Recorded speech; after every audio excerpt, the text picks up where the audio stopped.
पुणे जिल्ह्यातील नसरापूर येथे झालेली निष्पाप बालिकेची हत्या आणि सोलापूर शहर जिल्ह्यात विविध घटनांमध्ये झालेल्या खुनाच्या पार्श्वभूमीवर भारतीय जनता पार्टीने सोमवारी पश्चिम बंगाल, आसामसह विधानसभा निवडणुकांमध्ये मिळवलेल्या यशाचा आनंद अत्यंत साधेपणाने साजरा केला।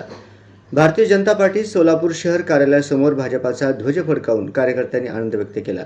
यावेळी भारत माता की जय, वंदे मातरम, जय श्रीराम, भारतीय जनता पार्टीचा विजय असो, देश का नेता कैसा हो, नरेंद्र मोदी जैसा हो अशा घोषणा देण्यात आल्या।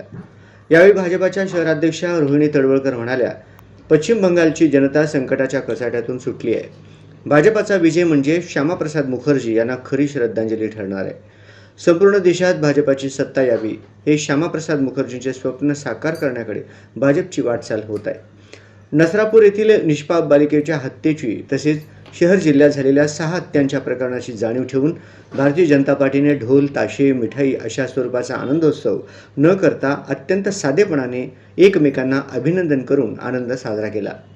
महापौर विनायक कोंडाल म्हणाले, भारतातील जनतेचा विश्वास भारतीय जनता पार्टीवर आहे। याचे प्रत्युत्तर या विधानसभा निवडणुकांच्या निकालाने पुन्हा एकदा आलेला आहे। भारताला पंतप्रधान नरेंद्र मोदी यांच्या नेतृत्वाखालील भाजप सरकार विकासाच्या शिखरावर नेईल असा विश्वास सर्व जनतेला आहे। आजचा विश्वास या निवडणुकांच्या निकालातून स्पष्ट झाला आहे, असेही महापौर विनायक कोंडाल याप्रसंगी म्हणाले। यावेळी भाजपाच्या शहराध्यक्षा रोहिणी तडवळकर, महापौर विनायक कोंडाल, सभागृह नेते नरेंद्र काळे, उपमहापौर ज्ञानेश्वरी देवकर, स्थायी समिती सभापती रंजिता चाकोटे, रामचंद्र जन्नू, माजी आमदार नरसिंग मेंगजी, माजी महापौर श्रीकांचना यन्नम आदी पदाधिकारी व कार्यकर्ते मोठ्या संख्येने उपस्थित। श्यामाप्रसाद मुखर्जींनी बलिदान दिलं, त्यांना आज खऱ्या अर्थाने श्रद्धांजली वाहिली असं होईल।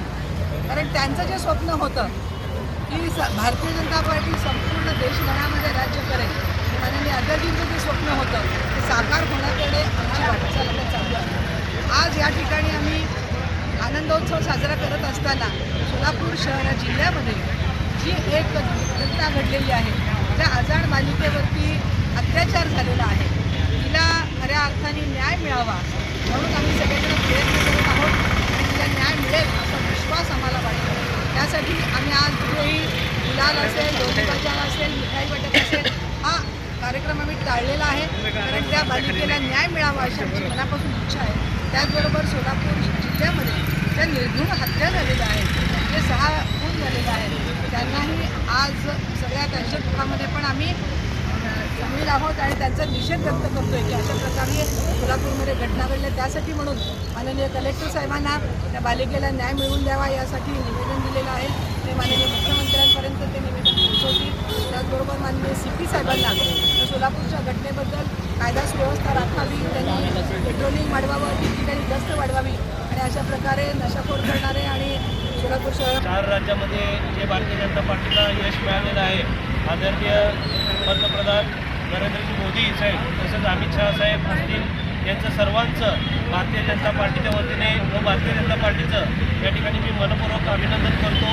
जनतेचा विश्वास हा भारतीय जनता पार्टीवर असून या ठिकाणी पश्चिम बंगालची जनता असेल, आसामची जनता असेल, या ठिकाणी दाखवून दिलेलं आहे की भारतीय जनता पार्टीवर किती विश्वास आहे ते। आणि निश्चित आदरणीय पंतप्रधान नरेंद्रजी मोदी साहेब भारत देशाला हे अतिशय चांगल्या पद्धतीने एक चांगल्या शिखरावर नेऊन ठेवतील। या ठिकाणी सर्व भारतीय जनता सर्व देशाच्या सर्व लोकांना या ठिकाणी खात्री आणि विश्वास आहे। याबद्दल सर्वांना या ठिकाणी यश जे प्राप्त झाले